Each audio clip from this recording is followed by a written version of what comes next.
I'm here with David Ojo, Whole County legend. What's your take from the first half of tryouts? It was good. A lot of guys hungry, getting at it. But I always tell myself, do what you do best, which is defense. So my approach to this trial was play defense, play hard. I don't know a lot of people out here, but just try to get everybody involved and put them in the right position to score, and then let the rest play out itself. Okay, and what feedback have you been getting from the coaches, not just for your play, but what are they looking for from guards in general? They put in 2 sets, Floppy and Horge, so they wanted to see one, if the point guard can run the play, or if he's going to just ISO and shoot. That's not what I do, so I was just trying to run the plays, the 2 plays, and if it broke down, I would either call a big man to come high and just go from there and create. And like I said, none of them really stress defense, but I know that's what they wanted, and that's what I do. So I got a lot of positive feedback for just my energy, leadership, and playing defense. Okay, and your preparation leading up. As we see, some guys came in here, they think it's summer league, but it's levels up. So what was your preparation like when you knew you was coming to get ready and do what you do? Honestly, I didn't really change my preparation because I always go hard anyway. But I did take 2 days off, and that's like an all-time high for me. So that kind of, at first when I came up here, I had to get a second wind. It's not like I was out of shape, but I was honestly like winded just from getting that second wind. So once I got that, I felt myself and just went at it. Okay, let's say you do make the final cut, you on the roster. For fans that may not have seen you in the area and beyond, what would you bring to the team? A lot of energy, a winning mentality, defense, and just be the second coach out there on the floor and have fun. A lot of people like to play with me. I'm very appreciative of that. And, it would be an honor because I've been doing this a long time, and just to be going at it still at this age, it's pretty cool. And last, I ain't gonna keep you. Lastly, man, what you think about the new facility, man? The rumors. What you think about it? Man, it's dope. If I make the team, I will be here every day. Man, they would have to kick me out. This is love. I've always dreamed of playing on a floor like this consistently. You know what I mean? There's times where I play here and there, but if I could play on something like this consistently and get some reps and stuff, it would be a dangerous sight to see on this floor. All right, man. Thanks once again, man.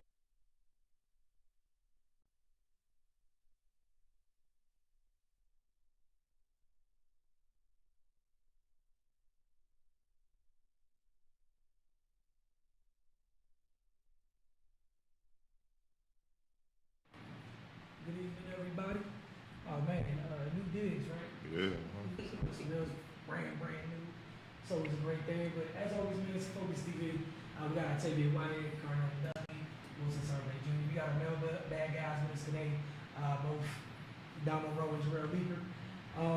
So we got a lot to get into. A lot has happened since the last time we talked to you all. Starting with one of the first things, Washington Mystics season. Just come to an end. So we're going to talk about that a little bit. And not really as much about the ending, but where they go from this point on.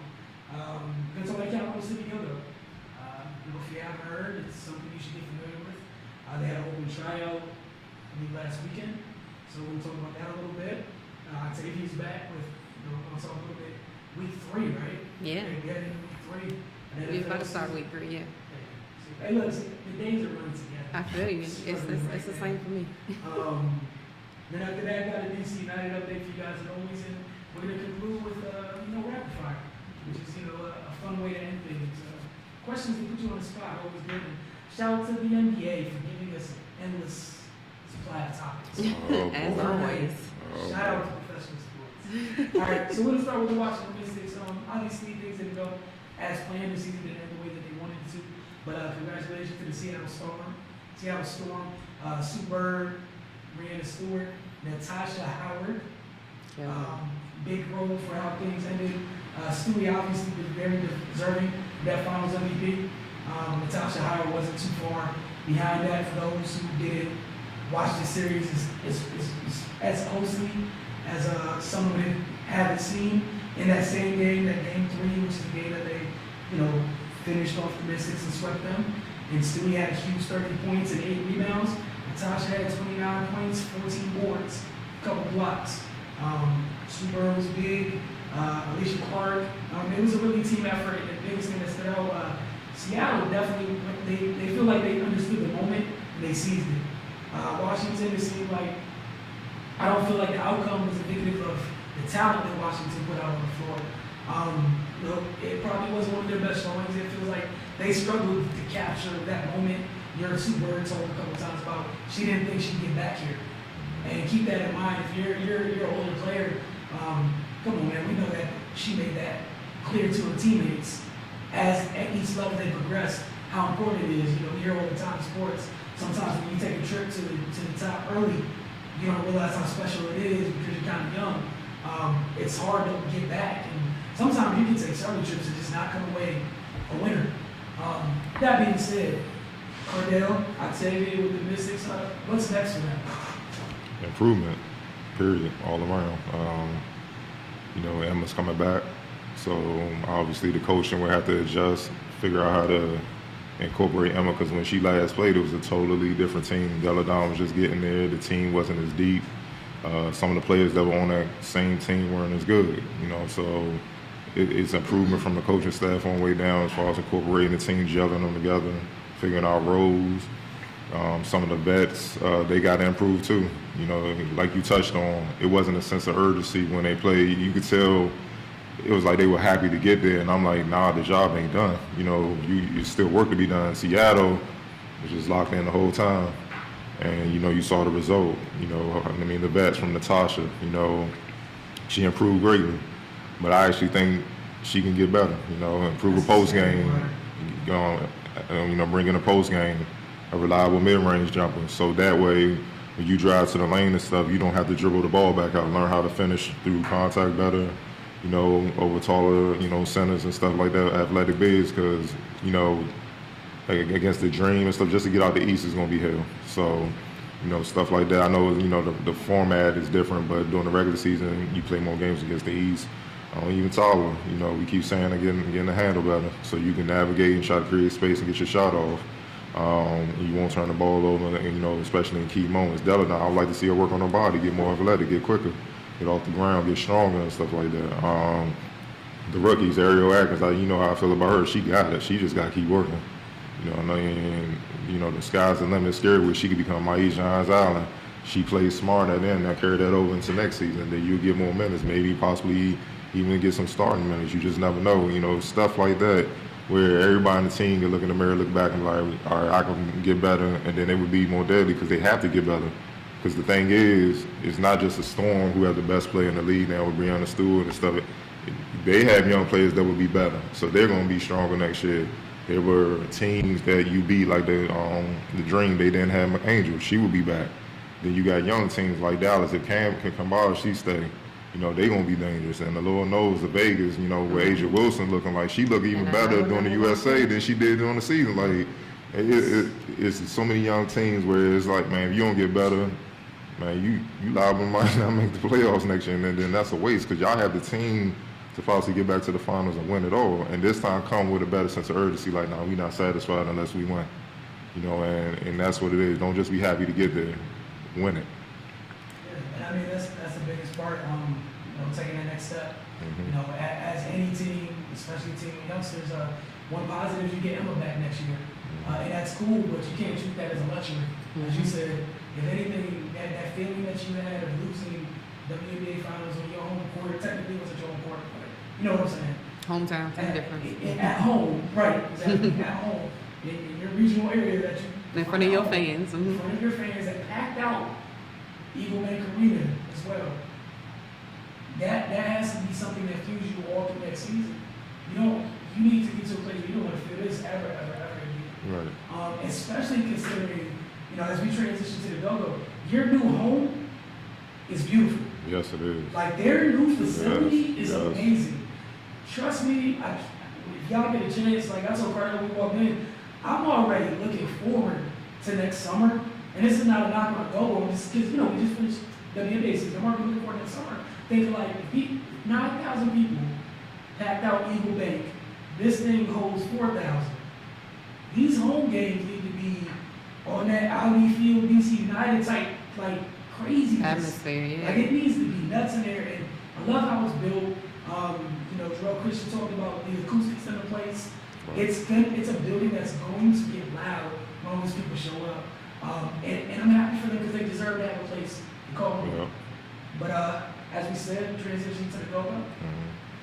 Just your thoughts on what we saw, a little bit that we saw last week. As far as the trials, typical pro trial, you had guys that were hungry, guys that look like they belong, to get an invite to camp and try to make the squad, and which were few and far between. Then you had guys that you ain't taking this serious, you're not in shape. Even the head coach noticed that, so that's bad. I don't know why you coming in a pro camp and not in shape, and like, what's the point?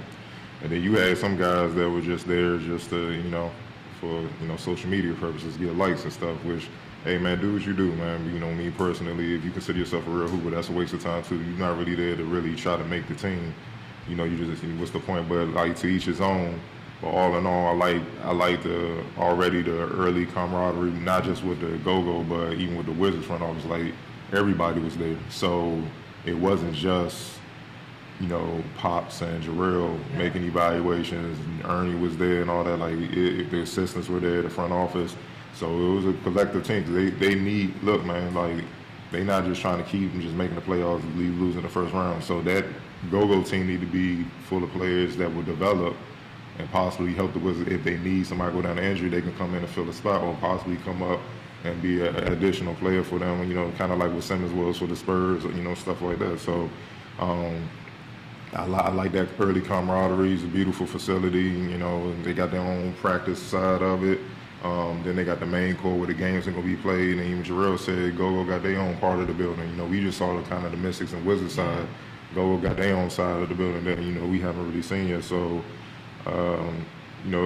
everything is lined up for, it's no excuses. Whereas players come in from the front office on down, do your job, should be success, because there's no more excuses now, all around. And I love, me, I'm a no excuse type of guy. So, I'm excited to get started, see what happens this season, on all fronts, Go-Go and Wizards. Yeah, just to piggyback on what you said, talk about everything they line. There's finally some type of synergy here, and that's what you need across the board on the basketball side. And for those that, those gamers, you guys that play video games, like literally the practice facility looks like that at the gym in 2K. All right, all y'all that play 2K. It's literally what that looks like. It's beautiful, as we said, but that's the most important thing, is that there's now an opportunity for there to be legit synergy from the top down. And that's what they need. And also, going back to the Mystic side of it, now you got an opportunity. It was a good number of players that stayed home last year to work out, to get that work in. If you go in that building, you can't tell me that doesn't entice you. If you are one of those that stay home, man, you can go get that work in whenever. Like that, you got a new playground. So I'm anxious to see how that goes there in the off season. But it'll be fun to see because we've seen good organizations that really take advantage of having a G League affiliate and what it does for them. We've seen the Spurs, you already touched on them. Lord knows with the Warriors and how they develop the kids that they have. They draft them, stick them in the G League. We don't hear about them for a little bit. The next thing we know, hey, now we're not paying this vet anymore. Come on, youngster. You're already in the culture, you know the plays. The only thing that's different is your teammates at that time. So I'm looking forward to the possible contributions the two-way guys can have this season. Obviously Devin Robinson, but I'm just happy for that type of scenario, like you said. It brings us to this place of no more excuses. We're literally at that place, there's none. You got to get stuff done when we're talking, all that. Get it done and you don't. So I'm happy that we're at this place, and kudos to them for their new facility, man. It's really beautiful, and look forward to seeing it once it's completely done. And I look forward to the first Go-Go game. Yeah. Especially next summer, the first Mystics game. I think you guys are really gonna like what that looks like. But we're gonna take a quick break, and when we get back, Octavia, you're gonna talk a little bit about week 2, week 3 in the NFL. We'll talk about your Eagles. I knew this was coming. Oh man, fly Eagles, the way they did it. Oh. So we're gonna take a quick break. You're watching the Focus TV. You can't say that. You're 1-1, right? Yeah. We're 1-1, right? Are you? Yeah. I don't remember that. And look, you're down here with us bottom dwellers. I can speak. Oh, yeah. See you on the other side of the break.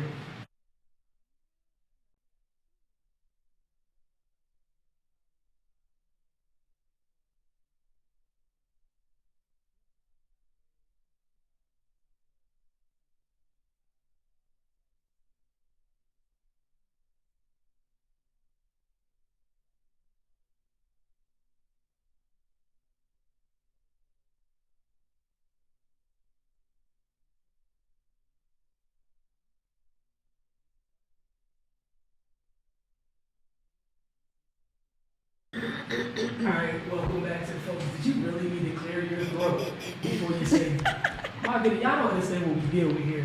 Super Bowl arrogance, man. See, man. And when the I was chips just don't know how to getting act, ready. man, You know, I have a little bit of a sore throat. all of a sudden, huh? Alright, look, could be real petty because you set that up nice, but I'm not. That was too easy. But Octavia, your NFL segment. Hey. Talk more like us. Enjoy. I appreciate you. I got you. Okay, I appreciate y'all. So, of course, like we all know, week 2 just concluded. Week 3 starts probably in the next 20 minutes. I don't know what time it is, sorry. So week 2 in the NFC East, we're going to start with the Giants. The Giants are now 0-2, 0-1 in the division. They played their division rivals, the Cowboys, this week. Their next game next week is going to be, this week, is going to be against the Texans. They lost to the Cowboys 13-20. Eli Manning was 33 or 44 passes, 279 yards and 1 touchdown. Saquon Barkley, 11 carries, 28 yards, also 14 receptions and 80 yards. Odell Beckham, 4 receptions, 51 yards, and Evan Ingram, 7 receptions, 67 yards and 1 touchdown. For a second, I had a lot of faith in the Giants. I still do a little bit. I think that they're still trying to work out some things. Obviously, you can tell that their offensive woes have continued. Their offensive line woes have still continued. Brandon Flowers has been kind of trying to be politically correct and nice about this, but awful. Nah, be Steven Jackson. Tell it like it is. It's been pretty awful. It's hard for, even looking at the stat line with Saquon Barkley, 11 carries and 28 yards as far as rushing, and he's supposed to be, becoming premier back in the league. It's hard to be, that good of a back when you can't really get going because your offensive line can't give you spacing, and it's hard for a pocket passer to stay in the pocket when the pocket keeps collapsing because the offensive line doesn't keep the pocket. So they have a lot to work on with that. It was kind of odd for Odell Beckham to be kind of non-existent in this last game. Like I said, with 4 receptions and 51 yards. But I mean, they have injuries. Their starting center got injured as well. So that's another hit to their offensive line when he already wasn't doing great. And then the person that came in to replace him didn't do too much better. So I really feel like their focus needs to be on their offensive scheme. New coach, offensive coordinator need to get together, come up with some new schemes, figure out what they can do to get their money players the ball. Like, I feel like that's the biggest thing.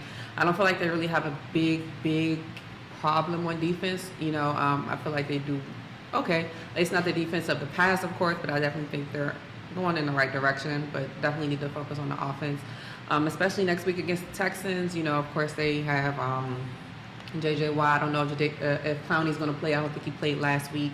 But we'll see. So on the other side of the game, the Cowboys are now 1-1 in the league and 1-0 in the division. Of course, like I said, they played the Giants. Next week, they played the Seahawks. So they won, of course, 20-13. Dak Prescott was 16 of 25 for 160 yards and 1 touchdown. Ezekiel Elliott, 17 carries, 78 yards, 1 touchdown.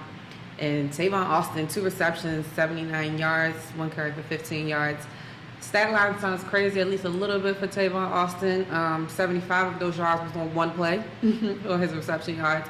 I think, it's good to see him kind of get back a little bit into how he was in the past as far as being that kind of,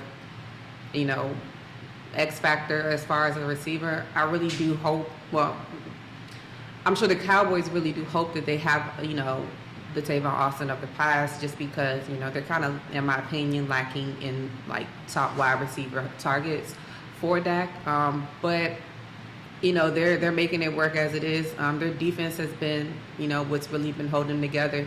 You can see when they start fast as far as an offense that they're able to kind of keep their foot on the pedal and keep it moving. It's when they start slow that it's hard for them to get back ahead of the counts and of everything. So usually when they start fast, they're good.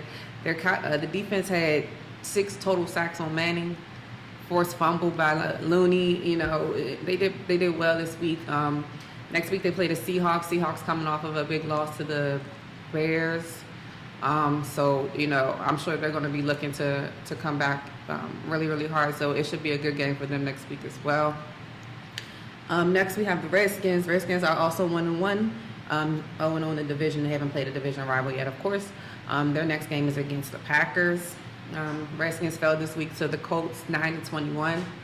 Alex Smith was 33 or 46, 292 yards. Adrian Peterson, 11 carries, 20 yards, 3 receptions for 30 yards. Jamison Crowder, 2 carries, 29 yards, and 2 receptions for 8 yards. And Chris Thompson, 13 receptions, 92 yards.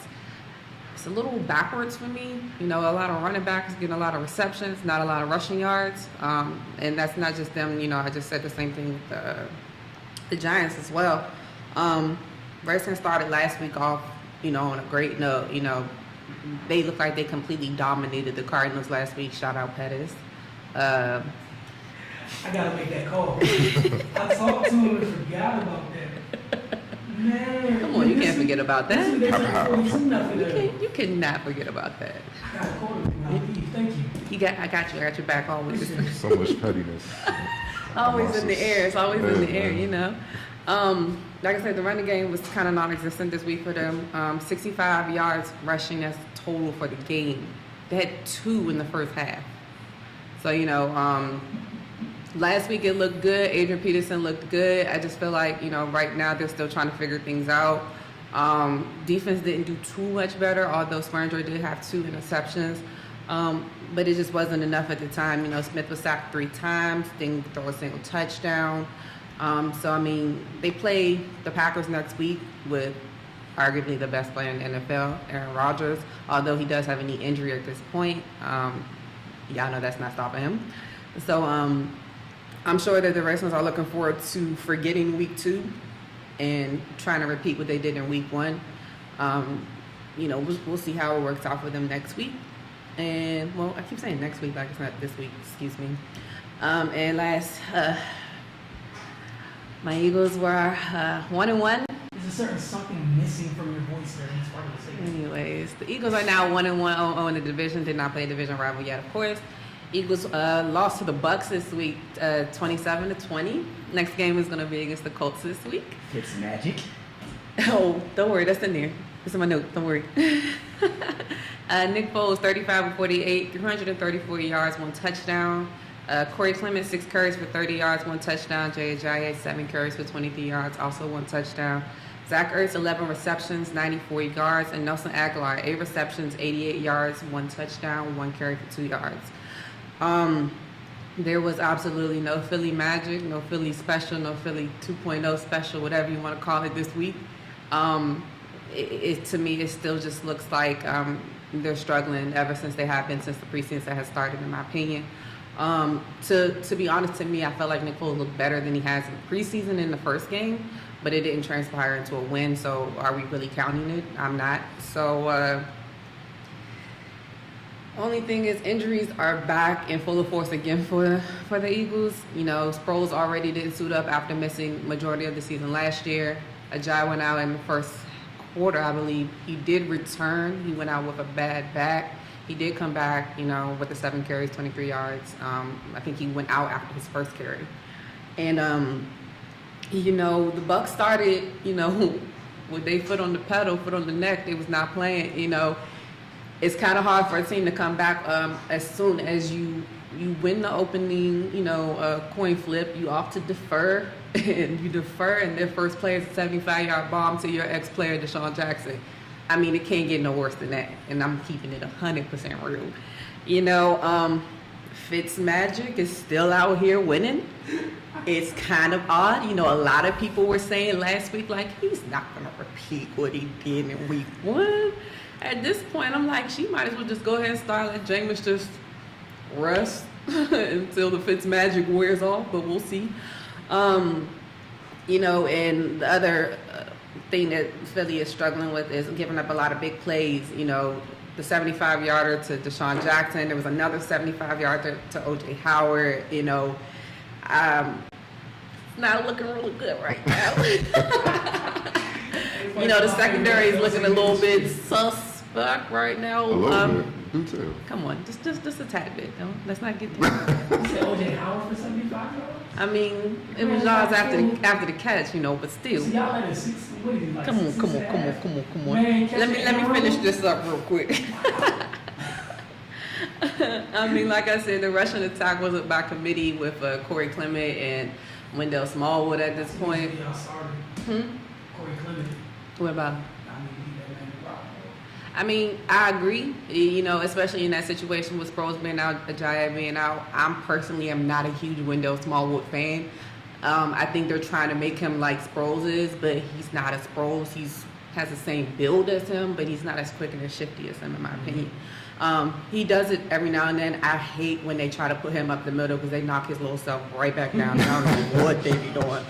But, I mean, on top of the injuries with that, like I said, the injury bug, you know, you had Sproles out, Ajayi got hurt, All-Pro, Jason Peters was out again with a quad injury. Mike Wallace has a fractured ankle, and he's going to miss considerable time. So already with Alshon being out, wide receivers are looking a little bit thin. So they called in reinforcements. They have re-signed Jordan Matthews again. I didn't like when they let him go in the beginning, so I'm kind of glad to see him back. Hopefully he's able to kind of pick up where he left off and improve. I mean, because he got it in his blood. Y'all know who he related to.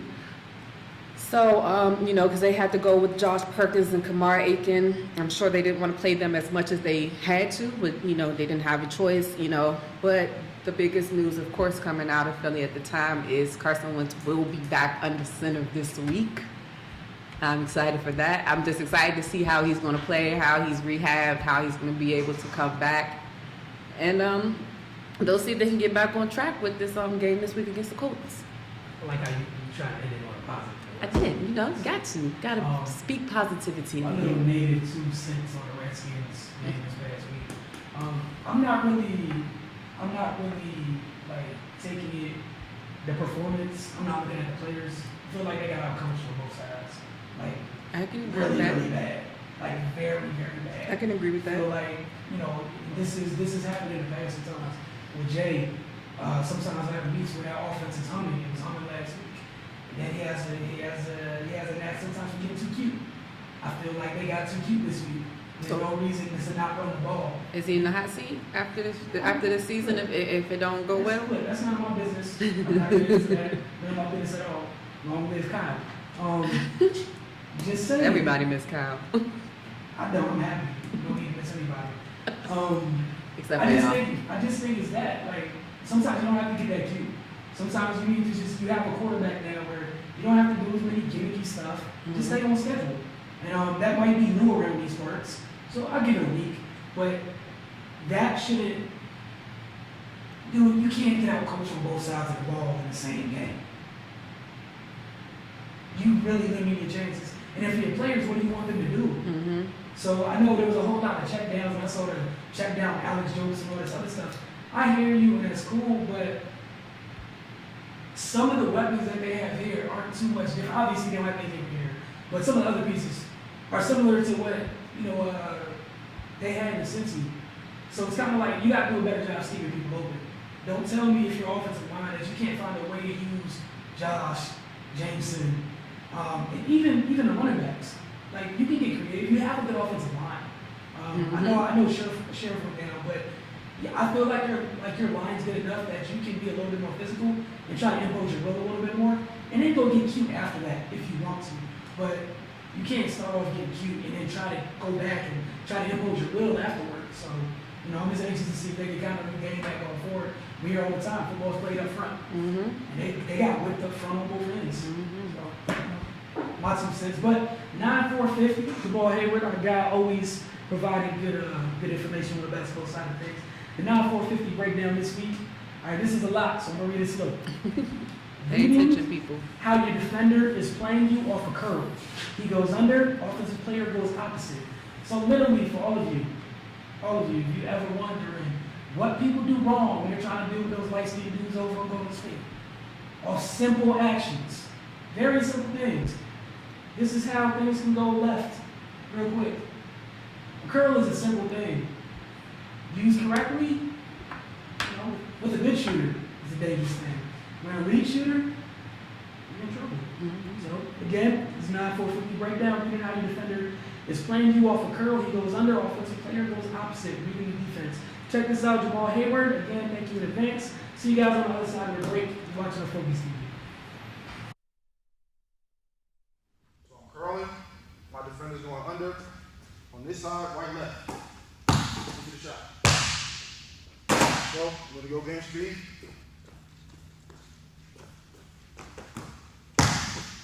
Up. On this side, it's going left, right. So, going slow. Again, the defender's going under. Left, right. Go opposite. If they were trailing me, then I would go off the curl.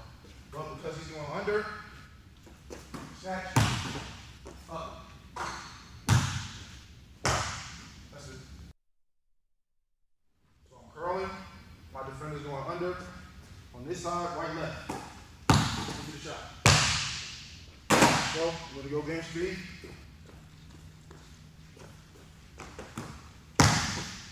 Up. On this side, it's going left, right. So, going slow. Again, the defender's going under. Left, right. Go opposite. If they were trailing me, then I would go off the curl. But because he's going under, snatch, up. That's it.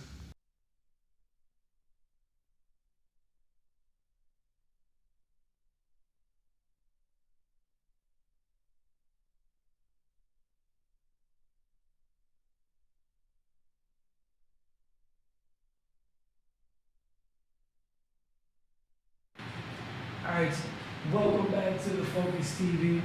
Shout out to my guy Rob Riley, man. Appreciate you. Got your message. Hopefully, everything is fixed now to where you can't be married. I know he happy. All right, so I'm scared because I talk so loud, so I want y'all to be like, man, turn this down. All right, so DC United, Sunday, crazy day, hot outside. Probably one of the most entertaining games we've seen this year. They just didn't come out with the win. But 6 goals were scored in this game. So the folks that showed up, you got to show. All 6 goals, pretty high quality as well. The tough part, for DC United, they ended up drawing with their rivals, the Red Bulls, 3-3. Luciano Acosta, he's still in his bag. I must say, he do it every week. I know y'all hear me talk every week about this guy, but he is indeed feeling himself. It hasn't stopped since when he got there. He's continued to evolve, and it's fun watching a young player, get comfortable doing other things. And it's just as much fun watching the league try to figure out how to counter it, and they can't really deal with it yet. Because, perfect example, the goal that should have won the game, it was beautiful. He does a 1-2, you reel aside, just outside the box. He gets inside the box. He's coming down the touchline. The goalie's right in front. He's closing the space between him and the goalie. And then the center back is marking Wayne Rooney. So you got to make a decision. Do you leave Wayne Rooney and close off try to take an angle away from Acosta, or do you stay with the very dangerous Wayne Rooney, or do you leave him or do you stay? So of course Acosta, he's smart.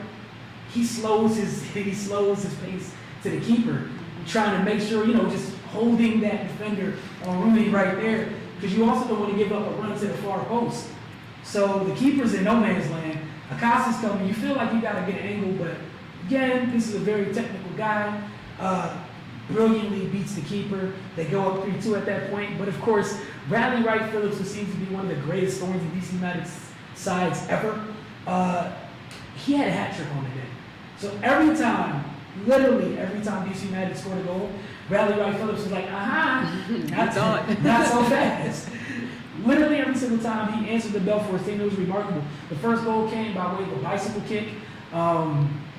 So someone shot the ball, Billy B went down to get it. The ball hit his knee, so he couldn't corral it in.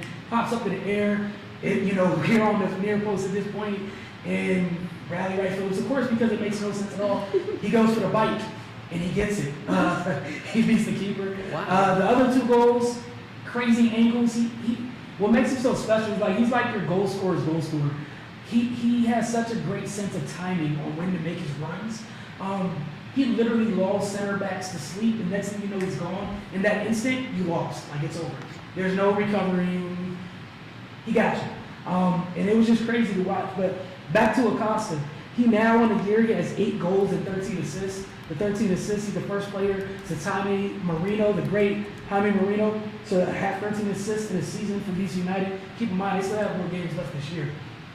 All right, in the standings, talk about, they've been trying to make a playoff push or whatnot. They're currently 9, 11, and 8.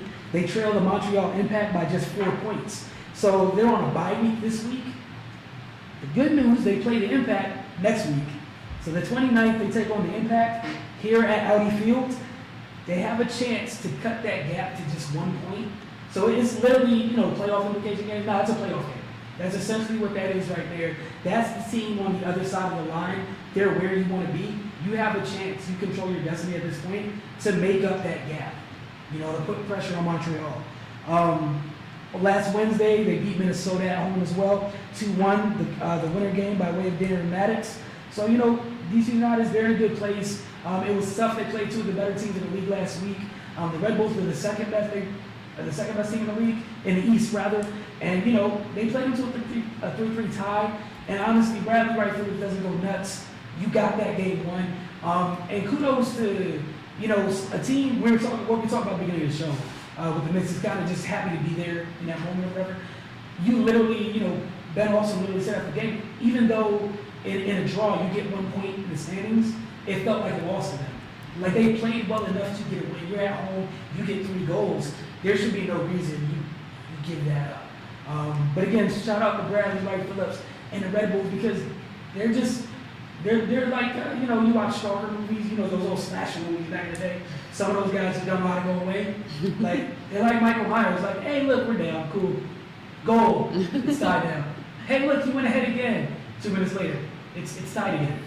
So, it was a good match, though. Definitely enjoyed it. They got a bye week, let them chill out this week, and then the 29th, if you're a black and red fan, you're a supporter of the black and red, get out to that stadium on the 29th, man, and check that out. They need your support. It'd be interesting to see if they can capitalize on this opportunity. Because they definitely need it. All right, Cardell, we're going to rapid fire. All right. First one. I don't like your face when you start. This hurts, man. But young Patrick Mahomes took home AFC Offensive Player of the Week honors after he threw 6 touchdowns to tie Chiefs record in a 42-37 victory over the Steelers. He finished the game completing 23 of 28 passes for 326 yards. So through 2 games, he's passed for 582 yards and 10 touchdowns. Are y'all believing? Yeah. I was like, 10 touchdowns in 2 games, and this is technically his rookie season. That's crazy. To kind of already be on pace for something like that, to already have a record, through 2 games of a season. It kind of, for Kansas City fans, it probably makes them, of course, extremely happy, but even more happy to know that they made the right decision. If they felt like they needed to let Alex Smith go, come to the Redskins to give Patrick Mahomes the reins and to kind of give him the franchise, and he's right now not disappointing. I believe it. I want to see it be sustained for the whole season, though, of course, because I feel like that's always the Achilles heels for the Chiefs. They always start off really, really hot, and then out of nowhere they go cold. So I'm interested to see if he's able to sustain that for the whole year and see how well they do. But he had a heck of a start. Yeah, he's real. He's as advertised as he came out. There's no perfect. What's perfect recipe to how to groom a young quarterback. You know, I've seen a lot of people ask questions like, oh, you know, Patrick's sat, Aaron's sat, Jimmy's sat. There's just as many cases where the guys that don't sit, they need that first year, and you know they still become who they are. I'm happy it worked out for him. Shout out to Andy Reid. I think, like back to when they drafted him, I think it was a match made in heaven. You got one of the most creative play callers in the league with a guy with tools, you know, just tools you dream of. So literally, if you're Andy Reid, anything you can dream of, like anything you can conceive, this guy has the arm talent to get it done. So I'm sure it opened up their playbook that much more. I think it's going to be fun watching how defenses try to deal with them this year. I was listening to some press conferences actually on the way up here, and one of the things Richard Sherman was talking about was that he felt like the Steelers, they tried to do too many things. They tried to do too much on defense, and like trying to trick the kid because he's young, and he don't have time for that. Mm-hmm. Like he reads the game, he processes it very well. So while you're busy trying to come up with tricks and things to bother him, he already figured out what you're doing and the ball's in the air. So I'm anxious to see the first team that kind of gets him to have to kind of like, you know, remove the chains, those type of drives. But nah, man, he's really talented. It's cool to see them taking advantage of defenses. That's what you want. I just had to check my schedule, make sure I won't play them this year. Hell yeah, I'm gonna believe him. He ain't not damn division. Hell yeah, like what the like Vaughn, man, be on your shit, man. You gotta be on your man. Look, he cold. And the thing I like about this game against the Steelers, they came back. They put up points on the board, so it was like they put the pressure on him to have to keep delivering. He didn't make a mistake. He was like, all right, you know, y'all just making it worse on yourself here. Boom, boom, boom, touchdown. And you know, like you said, it's not just the ability to make those every throw on the field. I mean, he can already read defenses, man, and that's the scary part for him to be that young. And I see why they kind of say you little Brett Favre, because he got that youthful joy when he playing the game. You can see it, like he bouncing around. He's excited and stuff like that, man. And you don't see that when most quarterbacks, we all just stoic and stuff. Mm-hmm. It's business, like, man, he's having fun. And that's the scary part. Like, I think, like, you know how Brett Favre, he'd get hit and get up and get in the defensive player's face and stuff like that because it's football. That's what he like. You know, I think I see the same thing in this kid. I mean, obviously, you know, he has to continue, but I think he will. Obviously, there's going to be adversity that comes for every team, every player, but you know, he had adversity in that game when they started putting the pressure on the Big Ben and them marching down the field. You know, he could have, you know, started choking a little bit, feeling that pressure and whatnot, but he like, no, I'm going to put, you know, I'm going to take y'all out. So, you know, heck yeah, I'm a believer, man. We got to pay close attention and, you know, Gruden out open. I know he's sick. If nothing else, you should have kept Khalil for that dude, man. So, you know how that goes. It is what it is. Okay, so I got a quick question real quick. How many times he's going to keep like going to the well with the we got to figure out how to rush the passer? Because it just it makes that decision that much dumber. After every game, you're just like, you know, we just got to figure out a way to get after the passer. Save it. We have more related to that coming up. Apologies. Josh Gordon to the Patriots. Will it work out? And if it does, you know, how much potent is New England now? It's not fair. Just know it's not fair. I was like, really? Of all the teams he could have went to? I mean, I feel like it can work because we've seen similar things happen in the past. Randy Moss went there. You know, he was troubled or whatever. I don't think he was as troubled as Josh Gordon is. But, you know, with Belichick's mind and with Tom Brady's mind and with their whole organization, like, I believe it could work. I feel like, you know, Josh has always been his biggest downfall. He's been, it has nothing to do with his talent. It's just his mentality and everything else that he has going on, all the extracurriculars, all the off-field things that he has to get under control. I think if he's able to do that, it can definitely work, especially because, you know, I'm not saying that the wide receivers that they have on the Patriots now are garbage, but Josh is special. Like, you've seen it in the past, and for Tom Brady to have that, I don't think it's fair. I mean, look, man, this is what good organizations do. Mm-hmm. So an opportunity, you capitalize on it.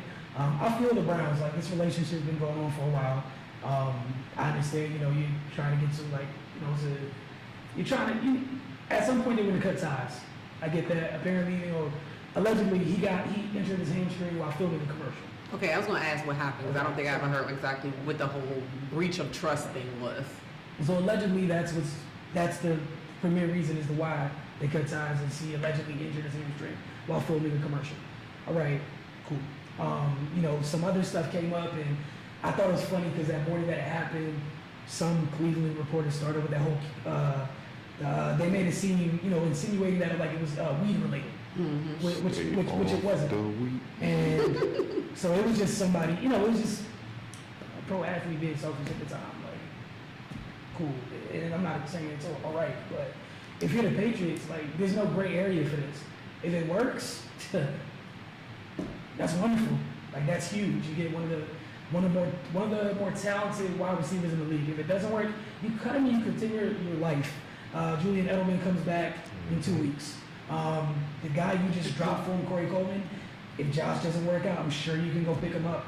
Right, Yeah, he's probably working on now, hoping. You know, so there's receivers get dropped every week in this league. So the Patriots, it's a win-win situation. I mean, they got to try something because they're trying to keep up with the contenders in the NFC. I mean, obviously, they're still not worried about nobody in their division right now. So, you know, like you said, you know, if he pans out, great. If he doesn't, it's what it is beforehand. You know, it is what it is. So, that's the beautiful thing about the Patriots, man. You know, I was listening to Shannon Sharp the other day. He's like, no, like Bill Belichick, he don't tell you check your ego at the door. He like, leave the edge on that home before you get in the car. You know, it's like that. So I think Gordon smart enough to understand, like, this is last shot. Because if you can't make it with the Patriots, that's it. You about to leave for real. So, you know, it's interesting to see what happens. Hopefully he becomes what was projected. And then, like you said, when Edelman come back, hey, you know. Like if he We played him too. If he accidentally hits 20, Y'all the chance. Don't be getting scared over here. Look at shit shook. You want to run? They better be. You got Fitzpatrick doing that to you, Tom. Come on, man. We still injured out here. I'm sorry, these shots. I don't care. We still injured out here, man. That's Ryan Fitzpatrick. Excuses, see the excuses. My man looked like a whole Conor McGregor afterwards, and that Centurion. Oh man. I hope y'all played him and he played. All we got to do is not give up a 75-yard play. I mean, you right. That bar said low. No. It's cool. I can take the slinger. It's cool. Paul Pierce said the 18-19 Warriors starting five of Steph, Clay, KD, Draymond, DeMarcus Cousins is the greatest starting five in NBA history. Do you agree? This is such a loaded question. It's always so hard to make accusations or however you want to call it when it comes to stuff like this. They are one of the great, like, that's a dang on good, not really trying not to curse there. It's a dang on good start at five. I don't know if I can say the best ever because they haven't touched the court yet. I'm just saying, on paper, it sounds amazing. Boogie, if he comes back from the Achilles injury well, you know, of course, with everybody else that's already there, it sounds amazing on paper, but you can't stamp it until you see it on the court. I can't stamp it until I see it on the court. So absolutely not at this point. It could possibly be one of the best, you know, if it works out, but we don't know yet. So I think it's entirely too early to say stuff like that. If he was like, it's probably maybe one of the more talented fives we've ever seen, cool. Maybe I'll entertain that. But we gotta stop doing this thing where we ignore history because we wake up today and we want to say something that's trending. We just gotta stop, man. That's horrible. They haven't played a game, all right? Two, just off the top of my head, I'm sure the Boston Celtics, at one point in time, just maybe accidentally the Lakers. You know, just to throw a couple of those some jazz things. Man, like, could we just stop for a second? That's all I'm saying is I understand everybody's excited about everything, but let people earn stuff before we bestow these titles and things of that nature on them. It's cool, man. Yeah, they're a great 2K team. Cool. Outside of that, we don't know anything. Let us training camp. Like for me, we shouldn't even entertain this like unless they win a couple championships. Outside of that, it doesn't matter. So we gotta stop with this stuff. I mean, I think people just kind of they get talent confused with player production. I agree. Because it's a lot of talented players where they're not better than a player that has less talent than them. Like, I'll give you an example, like Larry Bird and Dominique. I mean, the talent is no comparison. But Larry Bird was head and shoulders a better player. Yep. So that's what, I think he's maybe focusing on the talent. He see the talent and the potential or whatnot. But to say they're the best starting five, man, they haven't even did anything, man. I guess I'm from the old school. Nah, we ain't going there. Yeah, you got to earn it, because what if they lose the championship? What if they don't make it to the championship? Then what? What if their chemistry don't work out? You see what I'm saying? You know what I'm saying? Yeah, that's what I'm saying. Like when you say like a lot of people talk about they're looking at it as talent-wise. Like there are a lot of great starting five, but like you said, somebody might be on that team that isn't that great, but they work well in that starting five, which makes that whole entire starting five as a group a great starting five. So I just think like Wilson said too, like people just get hyped with the names and what's going on currently and everything. So Michael Robinson, the father of UCLA freshman quarterback Dorian Thompson Robinson, took to social media to question head coach Chips Kelly after the Bruins 38-14 loss to Fresno State on Saturday night that dropped the team to 0-3. His quote, "It is all about the coaching, lousy coaching and play calling." Michael Robinson posted to Twitter after his son went 10 for 24 for 151 yards with 1 touchdown, 2 interceptions. Coaching that is so bad that it demands closed practices. $1 million coach who bears no responsibility. Just random observation from a frustrated dad. What are your thoughts on this? I just wish, and this is like across the board for all like players that play in the college and their dads and their moms. Like I just don't feel like stuff like that should be aired out on Twitter while your child is still there and still trying to produce and they're still trying to be a part of a team.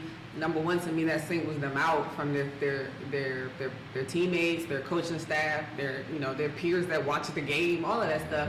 So I feel like stuff like that should be kept in-house. If you feel like that, talk to your son about it. Have your son maybe have a meeting with the coach and say, hey, this is how we feel. What can we do to be better? Like, I feel like sitting at home, sitting on Twitter with Twitter fingers ain't doing nothing but making just trying to get a storyline, like we say, trying to get likes, trying to get seen, trying to just, be whatever it is. It's not your place. You're not a coach. Can you go out there and do better? That's what I want to know. But I just feel like, it's a certain time and place for certain things to be said and to be done. I don't think that Twitter was the place for him to do it. I get he's a frustrated dad and he wants to voice his opinion, but you got to remember that this is not your child that is playing at the Paul Warner team around the corner when he's 6. He's a grown man at this point. He should be able to fight his own battles. You should be able to have instilled in him to be able to stand up for himself if that's how you guys really feel. But, in this day and age, I'm not surprised. Let me get this, Wilson. Parents got to shit. First of all, look, man. Your son went 10 for 24 for 151 yards, 1 touchdown, 2 interceptions. Maybe he connected on a few more of those throws, y'all wouldn't have lost. You see what I'm saying? Like, you can't keep blaming the coach and stuff, especially when your son is not performing well. I don't know. I mean, every era had a couple, maybe 1 or 2 loud parents. There's always going to be that. But now it's just overkill with it. It's like parents that never even touched the athletic court field and now they know more than the coach. It amazes me, man. It's like y'all can't control yourselves. You see what I'm saying? Like you said, he's a man now. He's the development into a man. That's part of it, man. Like they rebuilding. It's a new system and stuff like that. It takes time to build things up and all that. Your son is not performing well. Why don't you question your son? Why don't you get on your son? You see what I'm saying? Like that. This stuff got to stop, man, because there's gonna be one coach.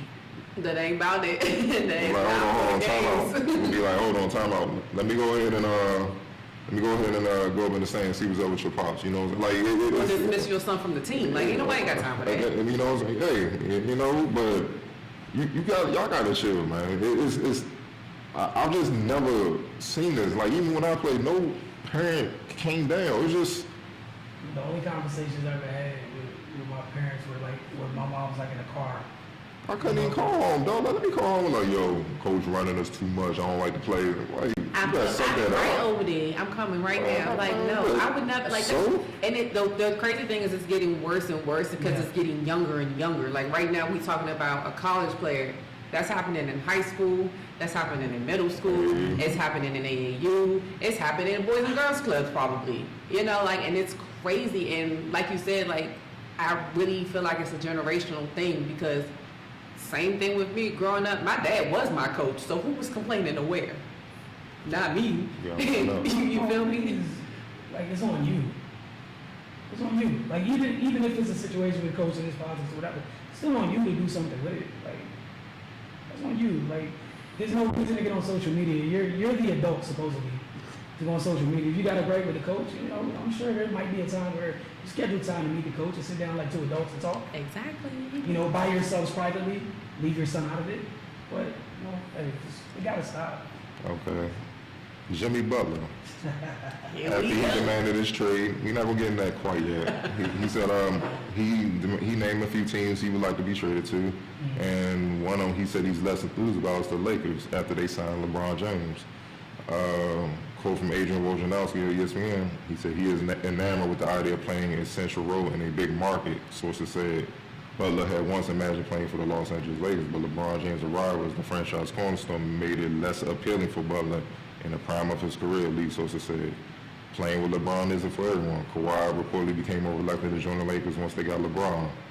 You know, Kyrie Irving requested a trade. It's a growing trend. What do y'all think about that? I mean, like you said, it to some people it doesn't make sense, you know, to not want to play with the quote unquote best player in the world, however you want to look at it. But people that actually understand, you know, what it takes to play with him, and people that actually understand that these are other players who feel like that they're like LeBron is not their teacher. LeBron is their peer. They don't want to have to feel like they're always, you know, number one, being a scapegoat if something goes wrong, you know, having to worry about like if they're going to be able to still be themselves when they play, especially like you say with in the quote with Jimmy feeling like he's in the prime of his career.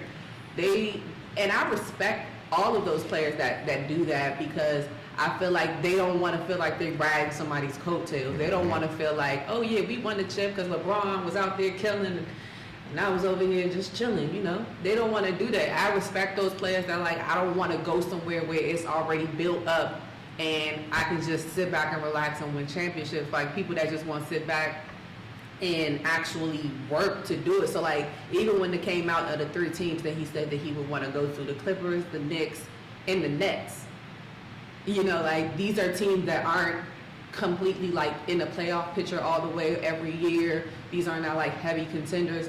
These are teams that he feels like that he may see pieces in, that he feel like that he can help. Like he feel like he wants to be somebody that is a part of it. He doesn't want to just sit back and be LeBron's sidekick. And I can agree, and I can, you know, I like that. You know, I respect somebody like that. Not saying that the people that want to play with LeBron are just trying to ride his coattails either, but it should be something, you know, said about somebody that doesn't want the quote unquote easy way or cakewalk or however you want to look at it. So I mean, I think it's noble of him, and it's big of him if that's what he wants to do, and he wants to get out there and prove it on his own. For Jimmy, I mean, okay, so for what you first asked, that premise that it's not for everybody, we've been saying that for years. Definitely. So that's Shout out Chris Bosh. Yeah, that's what I guess, you know, we've heard reminders time and time again. I just feel like I guess finally in the past few years we've seen actions to, you know, more so than words to this point. You know, Kyrie trade obviously. You know, Kawhi, you know, not that these players are the same, but their actions. Paul re-signing OKC. Everyone's not, and it's never been a case in his career where everyone's been fighting as soon as they get free. I got to get to where he's at. Like, it's just never been that. For like maybe role players or guys that are older, specialists, sure, of course that makes sense. For guys, marquee guys, we haven't seen that. It's something, it's one of those just untrue narratives that's been out there, and it's just not true. No one ran to Cleveland to go play there. In fact, sometimes when they drafted talent was jettisoned out of there in favor of, you know, Bron. So for the Jimmy part of it, I feel like kind of conflicted with Jimmy right now, because I feel like we're kind of seeing who it is. He's kind of showing us who he is right now a little bit. I do think it's noble to want to go be the man somewhere else. I also probably don't see a team with him as the man, you know, really working out. It intrigued me that the Knicks were a place, because that's Stapp's team. You know, that's Stapp's right there. You got a nice piece in Kevin Knox now. You got some youth there. At least how I'm reading stuff, it to me feels like Jimmy wants to be the guy, and so I don't understand why the Knicks would be an option to you. The other two places, sure. But yeah, I guess that's where I'm at with it. I agree as far as I respect that. Mm-hmm. You want to be the guy. You want to put it on him. I mean, we've been saying it for years. People say you hate, but we just, speak truth. It's not easy playing with LeBron James because everything is catered to him. Think about it. Even on the court, the system revolves around his skill set, and it takes away from you if you're a guard that can create and do things, make plays on your own. Then if you win, it's his greatness. It ain't you. You see what I'm saying? And it's overkill with it. And like people bring up Jordan, man, like Jordan and all that. Even Pippen got his props. Hell, I mean, John Paxson and Kerr got their props. That's why Kerr's the head coach of the Warriors right now. Like now, LeBron, it's so overkill because people behind the scenes of, the businessmen are so hung up trying to ride that wave that Jordan had as far as marketing and stuff like that, and keep that going with LeBron and stuff like that. And it's not the same. And I'm not talking about comparing players. I'm just talking about that hype machine and that business side. I mean, just look. If it was that easy, if it was that enjoyable to play, why are all these guys, the big free agents, why haven't they went where he was? You see what I'm saying? And you have to look at that. People just don't want to admit the truth. And like I said, I respect these players for saying, no, we want to beat them. Because if we lose, it's our fault. We trash. Look at what happened this year. If we lose, we trash. If we win, it's the greatness of LeBron. Look what he's playing with. It just doesn't matter. It's like damn, you can't win. And then on top of that, it's basically all about him for that time period you playing with him. So that's why, certain people look to one of them young Lakers like, look, man, it ain't like what you think. So get ready. We wish y'all luck. It's more like that. And how many times you got to keep being that way? So that's on one hand. But like you said about Jimmy Butler, bro, I don't think he's that type of guy where he's that good where, once he gets signed with a team, let's say they hand him the keys, they'll win. Because I always say this, there's very few players where when they move, the whole league feels it. True. He's not one of them. He can move and they be like, oh, he went to there? Okay. That's true. They going back to eat dinner. You see what I'm saying? When DeMarcus went to the Warriors, you saw John Wall, what? Cook? What? It's like, well, LeBron, what? What the? He went to the Cavs with Kyrie and LeBron. KD went to the Warriors. What? It's just that, boom, hey, man, you like, man, dang, dog, it's time to go to work. Shook the league. Oh, Chris Paul with the Rockets? Even Kawhi going to the Raptors. Exactly. Man, what? So, you think about that, man. So, he's not one of them. Even when he went to the T-Wolves, like, okay. And that's the thing. And we were talking this morning, I'm anxious, should he get traded? I'm very interested to see what the T-Wolves look like post-Jimmy. Oh, but they better be hungry. Because they ain't going to look bad. It's no different than what we was talking about with the Warriors. With that much talent, oh, y'all better get it done. There's no, man, look, you think they're going to get killed, and there's no excuse. So you got to get it done, man. And sticking with Jimmy Butler, he demanded the trade. Obviously, it went over to social media. Once he demanded the trade, Andrew Wiggins, guard on the Wolves, his younger brother, I think, Nick Wiggins. Older brother, matter of fact. Nick Wiggins said hallelujah. So obviously Jimmy Butler got wind of that, and working out, he went up to the camera and said hallelujah, keep that same energy when I see you. So that was something between them. Like, look, he jumped out there, Jimmy answered, that's between them. Then out of nowhere, former NBA player Steven Jackson went out there, IG video talking about if I was Nick Wiggins, I'd be like, man, my brother, why don't you have any heart? Why don't you do this, do that? And then the escalated, Wiggins responded with like, these are old bitter dudes, dudes that not really that good, always got to talk ish and all that. But then it escalated to a point where, I see Jerry Stackhouse stepped in, called Steven Jackson and Wiggins and just squashed it. Like, man, keep that off there. What are your thoughts on that whole messy situation, which I thought was childish from the get-go? But what are your thoughts on that? Yeah, I definitely think it's childish, but I think sometimes when it comes down to a lot of it's ego and pride and just trying to always get a one-up or even stay relevant, the IG videos on Octavia. And don't get me wrong, I love Steven Jackson when he was playing, and I love his rawness and I love how he's always played, but like we always say, there's a time and a place for everything. there's certain things that concern you and there's certain things that don't concern you. And this was one of those things that did not concern you. You felt like to insert yourself into it. I mean, that's your prerogative, yeah, but you know, you gotta be held responsible for the repercussions and held responsible for what you say. What do we say all the time? You have freedom of speech to say whatever you want to say, but that don't give you a pass from getting the results from it and the consequences from it. You know, and I definitely think it's childish, especially as old as Steven Jackson is, you know, to be talking to what, Andrew Wiggins, what, 22, 23, something like that? Come on, man. Like, why? And I get it, you know, it goes down to this whole old school battle versus the new school battle. We got more hard, who go harder, all of that other stuff. And it's all pride and it's all, you know, it's, to me it's dumb, you know, it is. I mean, I hate to say that, you know, this happened this time. I'm not going to be surprised if something like this happens again, unfortunately. But, you know, I think it was stupid, dumb, childish. But, you know, I'm sure some people got some were amused by it for a while. Miserable people. Yeah, and I mean, I just feel like with everything else we have going on in the country, you know, the last thing we need to be seeing is black men fighting over whatever this is. So, I mean, I think they got bigger fish to fry.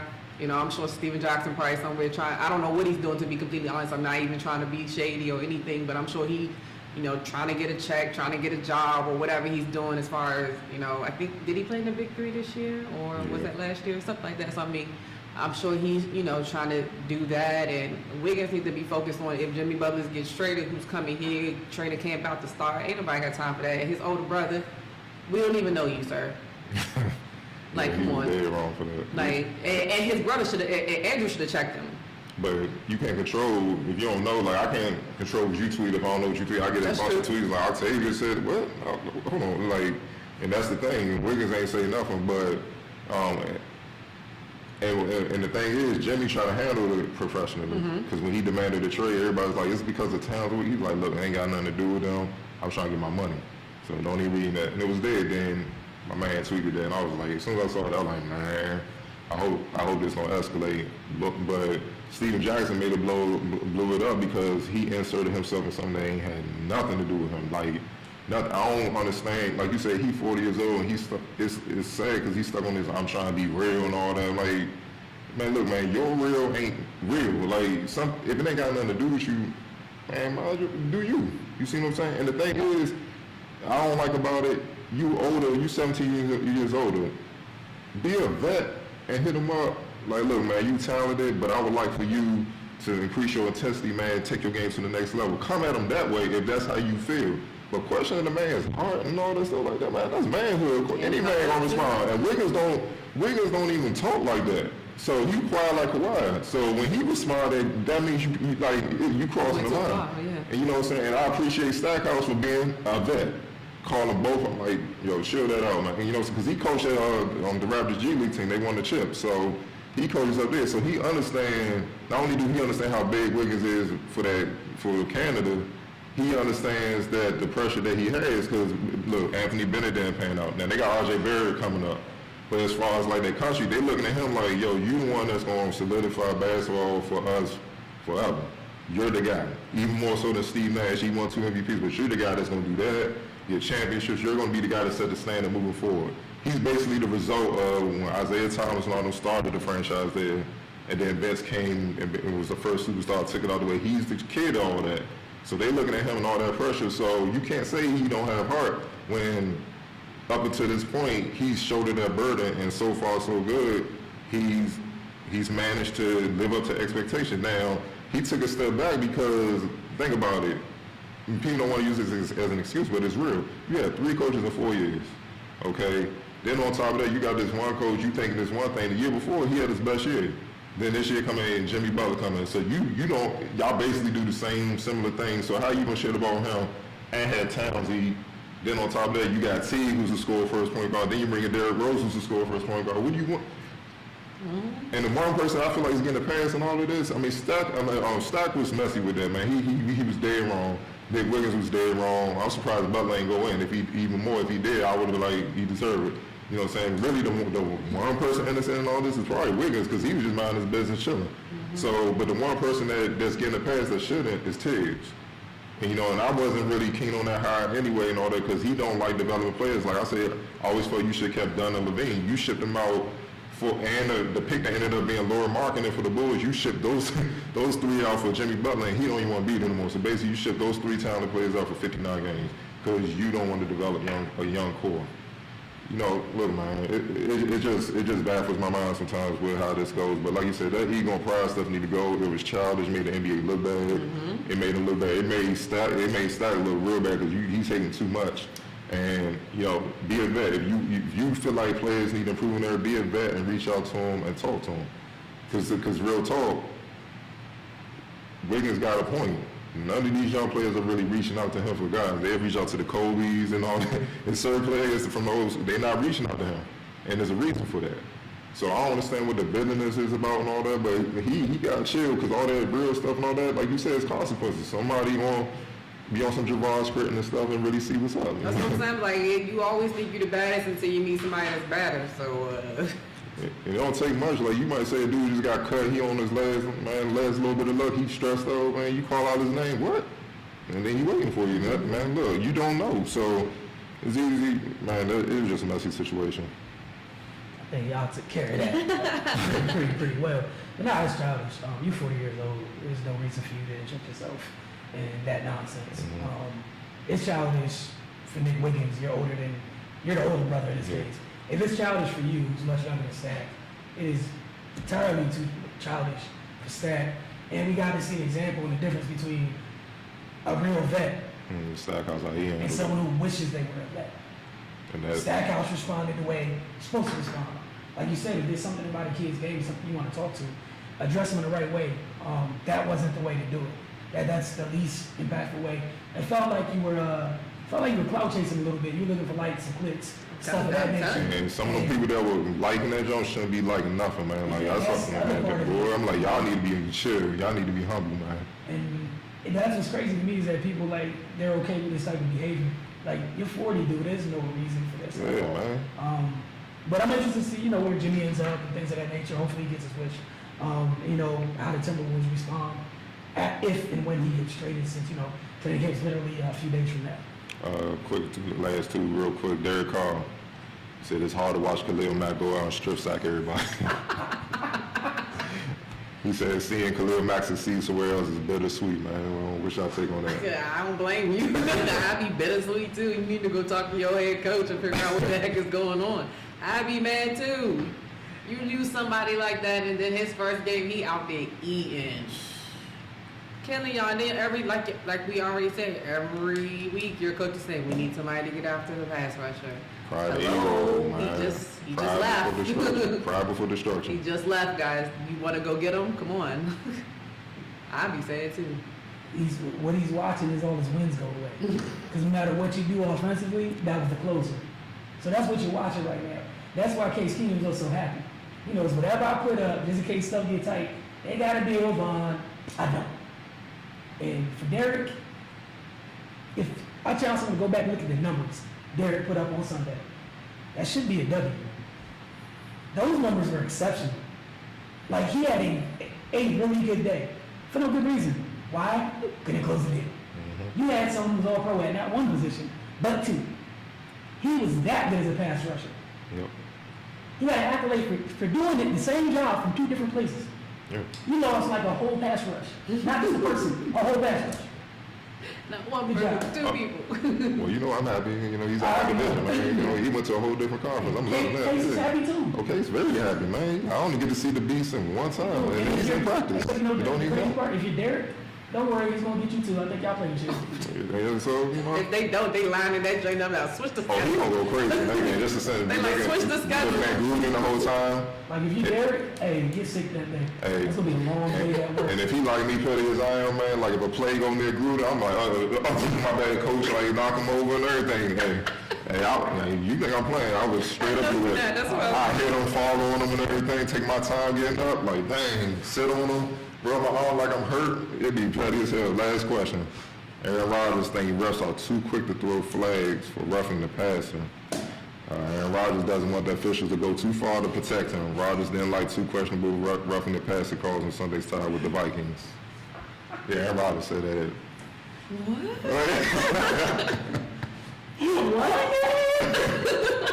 Wait, I'm confused. This the same one that's been hurt like every year this past couple years? I mean, So he got a wasn't gonna play football. collarbone, he got a knee, he got probably a pinky, I don't know, You want to play something. football? I mean, I respected it, but I mean, I'm confused. I don't Basically understand. saying all these other quarterbacks need to stop being soft. All I got to say, Aaron, is be careful what you wish for. Come on, man. Wasn't it just last year that everybody got upset because Anthony Barr landed too hard? They literally changed their rule because of you. I did not forget. He is, but he like, I ain't had nothing to do with that. He was like, I ain't telling him to throw the flag. Oh, you know what? You're right. I'm just saying, be careful what you wish for. But that's cool that, even he sees some of these rules are getting a little too crazy. Yeah, because you can't, Like, the it's defense, crazy, I mean, how can your defense stop everybody? So that's basically putting all the pressure on the quarterback and the offense to have to win games. Because you can't really stop them. Like my man, Clay Matthews. That was bad. That was horrible. I mean, shoulder, that was textbook He turned tackle. his head away. And they say he threw him down. He just got up. He's like, And the worst part is, if you watch it slowly, he even put his right arm out on the way down, so you can't say I put my whole body weight on the quarterback. It's crazy. It's absolutely crazy. We want to thank you guys for tuning in. As always, get over to finalsmag.com. I'm out on sports.com. NBA training camp starting up. Might be a good place for you guys to get over to. Obviously, we're going to have some of that coverage up here on The Focus. So we see you guys next time. Again, 2 weeks. thank you for watching The Focus. 2 weeks from now.